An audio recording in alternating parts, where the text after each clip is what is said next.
Welcome, people, back to my Bible series. Today we're on part 14, so we're on Genesis chapter 14. Here it is. Abraham rescues Lot.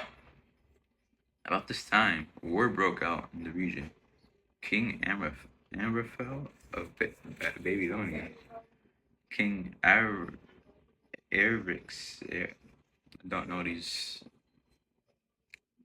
I always forget something. I don't know how to pronounce these Old Testament names.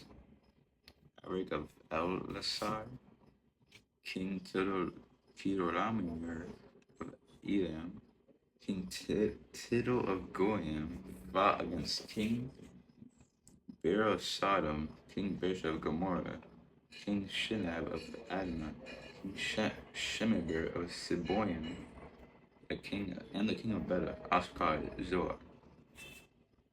The second group of kings joined forces in the Senem Valley, that is the valley of the Dead Sea. For 12 years, they have been subject to King Kedorlaomer. When the 13th year, they rebelled against them. 1 year later, Kedorlaomer and his allies arrived and defeated the Rephaites. Okay. At Ashtaroth, Canaan, and the Zuzites at Ham, the Emites at Shavit Kiriathaim, and the Horites at Mount Seir, as far as the El Paran at the edge of the wilderness. Then they turned back and came to En Mishpat, now called Kadesh,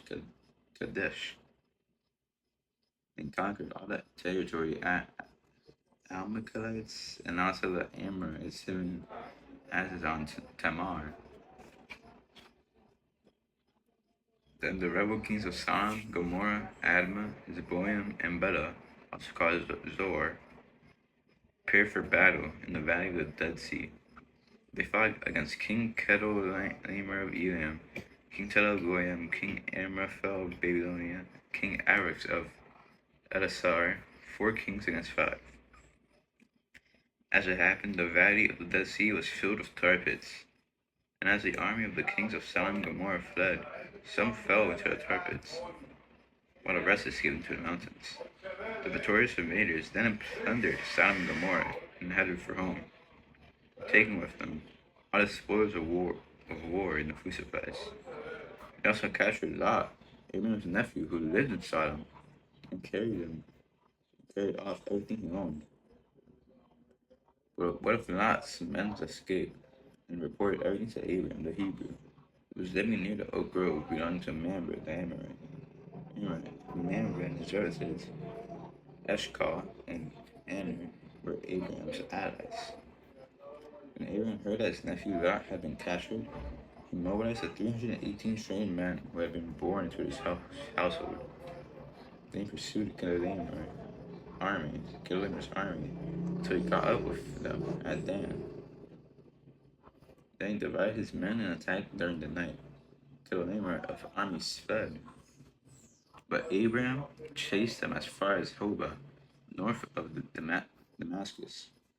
Abraham recovered all the goods that had been taken, and he brought back his nephew Lot with his possessions and all the women and other captives. Melchizedek blesses Abraham. After Abraham returned from his victory of Kedorlaomer and all his allies, the king of Sodom went out to meet him in the valley of Shaveh, that is the king's valley. And Melchizedek, the king of Salem, and the priest of God Most High, brought Abraham some bread and wine. Melchizedek blessed Abraham with this blessing. Blessed be Abraham by God Most High, creator of heaven and earth. And blessed be God Most High, who has defeated your enemies for you. And Abraham gave Melchizedek a tenth of all the goods he had recovered.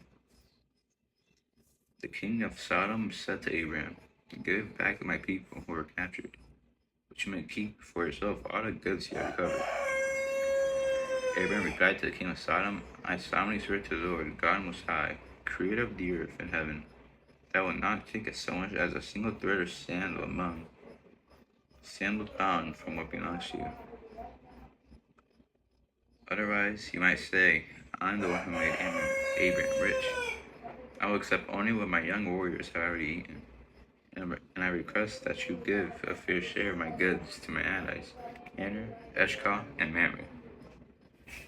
That is it for chapter 14. That was very hard for my tongue. Thanks for listening. Come back for chapter 15 tomorrow. The most covenant prophecy Abraham. Thanks for listening. God bless.